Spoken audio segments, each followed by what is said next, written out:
भारत एक बुनियादी भूल में पड़ा रहा है। इसने विज्ञान का तिरस्कार किया, उसका फल भोग रहा है।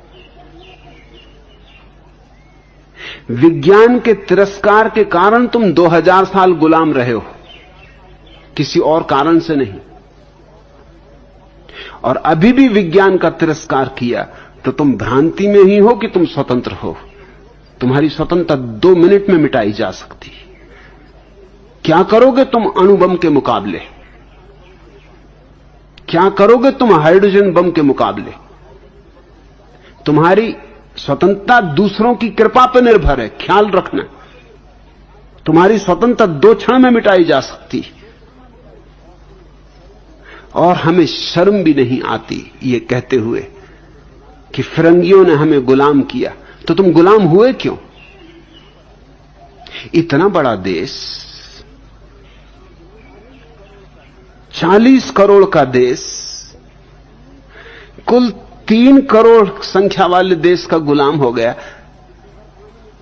चुल्लू भर पानी में डूब मरो, इसके पहले कि इस तरह के प्रश्न पूछो। शर्म भी नहीं आती? 40 आदमियों को 3 आदमी गुलाम बना ले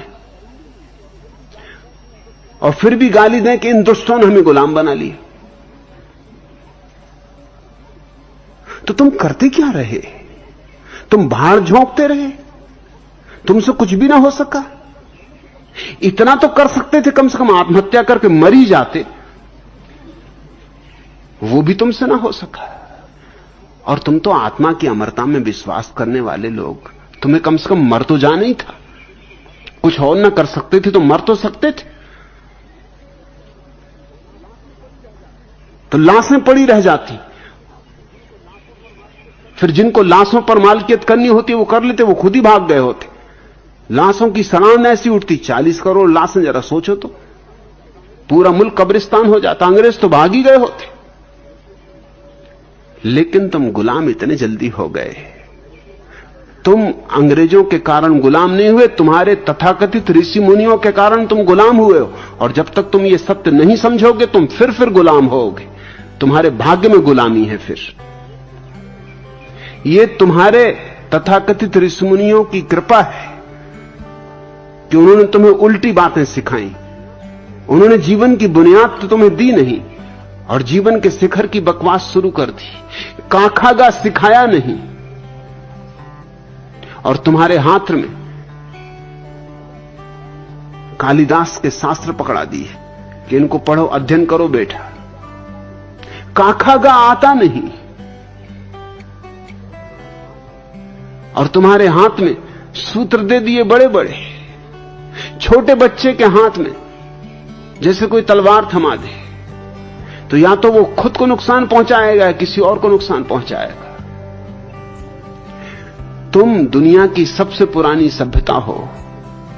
तुम्हारे पास तो विज्ञान परम शिखर पर होना चाहिए था।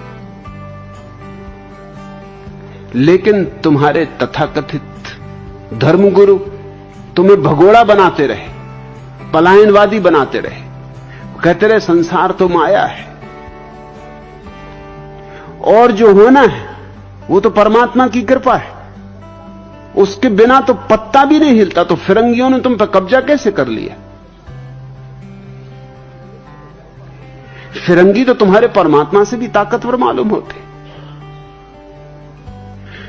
तुम कहते हो कि पश्चिमी फिरंगियों ने तो सैकड़ों वर्षों तक हमें लूटा। तुम लूटे क्यों? तुमसे कुछ करते ना बना।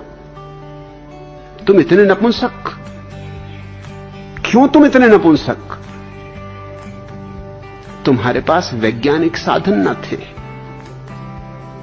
तुम मूढ़ताओं से भरे हुए लोग हो और तुम अपनी मूढ़ता को अभी भी बचाना चाहते हो और मुझसे भी चाहते हो कि मैं भी अपना कर्तव्य पूरा करूं तुम्हारी मूढ़ता बचाने के लिए। जिस मूढ़ता के कारण तुम परेशान रहे हो उसको मैं मिटा के अपना कर्तव्य पूरा कर रहा हूं। और किस तरह कर्तव्य पूरा किया जा सकता है? जरूर मेरी बात जहर की तरह लगेगी, लेकिन मेरी मजबूरी है। किसी को कैंसर हो तो ऑपरेशन तो करना ही होगा। और तुम जिसको संस्कृति कह रहे हो वो तुम्हारा कैंसर है। उसकी आधार ही नहीं है कोई। धर्म की बकवास है तुम्हारे पास, और तुम्हारी बकवास कुछ काम ना आई। तुम हमेशा गलत चीजों की वजह से हारे, इसमें किसी का दोष नहीं है। जब सिकंदर ने भारत में हमला किया और पौरुष हारा, तो हारने का कारण क्या था? हारने का कारण यह था कि पौरुष हाथियों को लेकर लड़ने गया और सिकंदर घोड़ों को लेकर लड़ने आया था। उस जमाने में घोड़े विकसित साधन थे हाथियों के मुकाबले। हाथी कोई बारात वगैरह निकालनी हो तो ठीक, कि किसी संत महंत का अखाड़ा निकालना हो तो ठीक, युद्ध के लिए हाथी ठीक नहीं है। जगह भी ज्यादा घेरते हैं, दौड़ भी नहीं सकते घोड़े के मुकाबले, उनकी क्षमता भी नहीं होती। उनके चलने फिरने के लिए भी जगह काफी चाहिए। घोड़े छोटी सी जगह में से निकल जाएं। घोड़े में गति भी होती है, तीव्रता भी होती, त्वरा भी होती। हाथी को तो मोड़ने हो तो आधा घंटा लग जाए। पौरुष हारा हाथियों की वजह से, पौरुष हारा अविकसित साधनों की वजह से। 2000 साल में किन किन ने तुम्हें गुलाम बनाया, जरा सोचो तो। जो आया उसी ने तुम्हें गुलाम बनाया। हूण आए, बर्बर आए, तुर्क आए, मुगल आए, जो भी आया, अंग्रेज आए, पुर्तगाली आए, फ्रेंच आए, जो भी आया, तुम जैसे गुलाम बनने को तैयार ही बैठे थे। तुम एक से भी नहीं जूझ सके और फिर भी तुम अकड़ से कह पाते हो कि इन्होंने हमें गुलाम बनाया। तुम गुलाम बने, तुम गुलाम बनने के लिए बैठे थे। तुम तो झोली पसारे बैठे थे कि आओ हमें गुलाम बनाओ।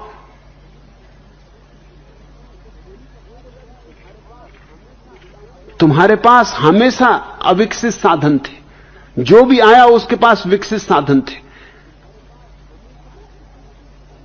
और आज भी तुम्हारी स्वतंत्रता की क्या कीमत है, क्या मूल्य? कमजोर की स्वतंत्रता का क्या मूल्य हो सकता है? चीन ने तुम्हारी जमीन पर कब्जा कर लिया, तुमने क्या कर लिया? अब तो तुम स्वतंत्र हो, कुछ तो करके दिखा देते। लेकिन पंडित जवाहरलाल नेहरू ने कहा उस जमीन का क्या करेंगे, उस पर घास भी पैदा नहीं होता। देखते हो कैसे कैसे हम अपने को समझा लेते। क्या करना उस जमीन का, उसमें घास भी पैदा नहीं होता। तो फिर लड़े ही काहे को? ऐसे भी तुम्हारे देश में क्या पैदा होता है?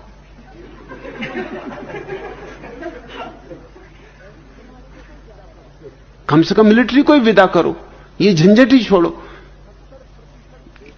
70% देश का धन सेना पे खर्च होता है। काहे के लिए खर्च कर रहे हो? इसको ही बचा लो कम से कम। कुछ गरीबों के पेट भरेंगे, दरिद्र नारायण की कुछ सेवा होगी, कुछ मंदिर बना लो, कुछ धर्मशालाएं बना लो। काहे को? और ऐसे भी क्या पैदा होता है? जो भी आएगा सो खुद ही परेशान होकर लौट जाएगा। क्या क्या सांत्वनाएं खोजते हो? 2000 साल में निरपवाद रूप से जो भी आया, और कैसे कैसे छोटे छोटे लोग आए, हूणों की कोई संख्या नहीं थी, मगर जो आया तुम उसके ही पैर चूमने को राजी हो गए। और मैं तुमसे ये कह देना चाहता हूं, तुम अपने कारण आजाद नहीं हुए हो। इस भ्रांति को छोड़ दो। तुम्हारे राजनेता लाख तुम्हें समझाएं, तुम अपने कारण आजाद नहीं हुए हो। क्योंकि तुमने क्रांति तो 1942 में की थी, आजाद 47 में हुए। ये तो खूब मजा हुआ।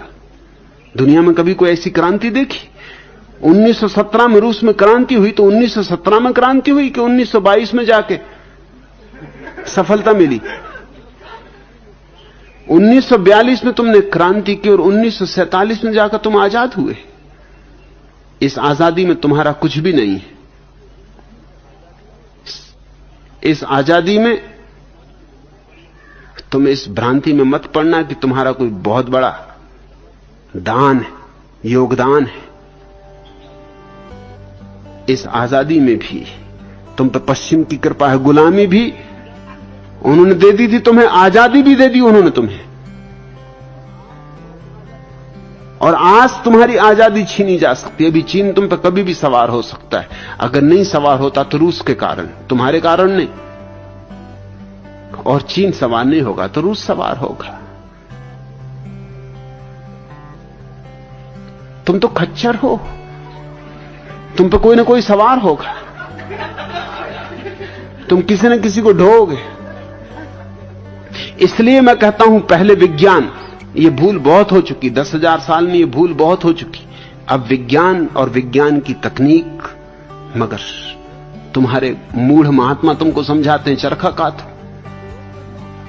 अगर मैं उनका विरोध करता हूं तो तुमको लगता है कि मैं तुम्हारी दुश्मनी कर रहा हूं। कातो चरखा, चरखा काटने से कोई अणुबम का मुकाबला नहीं हो सकेगा। तुम काटते रहना चरखा, तुम फिर गुलाम होगे। कोई तुम्हें समझा रहा है खादी पहनो, कोई तुम्हें समझा रहा है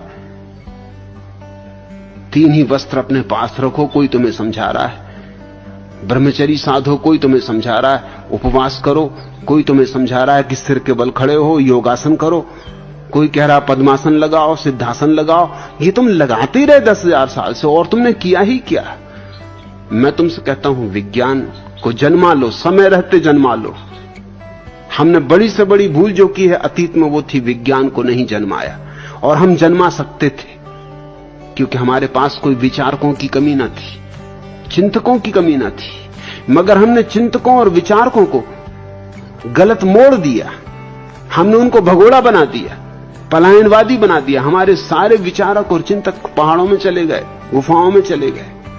अगर अल्बर्ट आइंस्टीन यहां पैदा होता तो बैठे होते किसी हिमालय की गुफा में और जप रहे होते राम राम, या हनुमान चालीसा पढ़ रहे होते।